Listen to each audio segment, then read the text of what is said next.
కోడంగల్ నియోజకవర్గం దౌలతాబాద్ మండల్ సుల్తాన్పూర్ గ్రామంలో పండుగ కోసం వస్తే రాత్రికి రాత్రి నిరుద్యోగుల పక్షాన నిలిచిండు జడ్పీటీసీ అని రాత్రికి రాత్రే పోలీసులు వచ్చి నిద్రలోనే ఉన్న సమయంలో వచ్చి ఈరోజు అక్రమంగా అరెస్ట్ చేసిండు. దయచేసి నిరుద్యోగుల పక్షాన సీఎం రేవంత్ రెడ్డి కావచ్చు, తిరుపతి రెడ్డి కావచ్చు, కోడంగల్ నియోజకవర్గంలో చాలామంది నిరుద్యోగులు ఉన్నారు. నిరుద్యోగులారా ఒక్కసారి గమనించండి. ఈరోజు ప్రజాపాలన అన్నారు. ప్రజాపాలన ఏంటండి? పోలీస్ స్టేషన్లు వచ్చి అరెస్ట్ చేయడమా, లేదంటే కార్యకర్తలను రెచ్చగొట్టడమా? నాకు నైట్కి నైట్ ఎటువంటి సంబంధం లేదు. నిరుద్యోగుల కోసం ధర్నాలో పాల్గొంటాడని ఒక అప్రూవగా ఉండి ఈరోజు ఇక్కడున్న స్థానిక ఎస్ఐ కావచ్చు, కానిస్టేబుల్ కావచ్చు రాత్రికి ఇంటికి వచ్చి 1 గంటలకు పోలీస్ స్టేషన్కి తీసుకురావడం జరిగింది.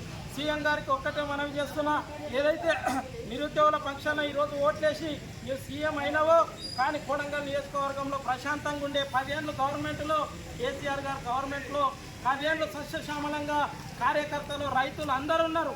కానీ ఈరోజు మమ్మల్ని నిరుద్యోగులని అక్రమంగా అరెస్ట్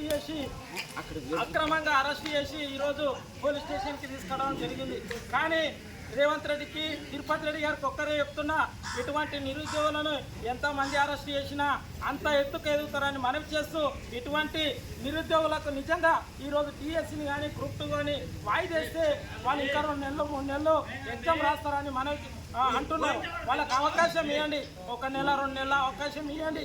దయచేసి సీఎం గారు, తిరుపతి రెడ్డి గారు దయచేసి కోడంగల్లో మేము చాలామంది నిరుద్యోగులు ఉన్నాం, జాబులు వస్తాయని ఆశతో ఇక్కడున్న ప్రజల్ని ఓట్లేసి ఎమ్మెల్యే గెలిపించి సీఎం పోస్ట్ ఇచ్చారు. కాబట్టి ఇటువంటి దాడులకు ఖండిస్తారని మనవి చేస్తూ, ఈ అవకాశం ఇచ్చిన మీడియా మిత్రులకు అందరికీ ధన్యవాదాలు తెలియజేస్తూ, జై తెలంగాణ, జై కేసీఆర్, ఖబర్దార్ రేవంత్ రెడ్డి, ఖబర్దార్ సీఎం, ఖబర్దార్.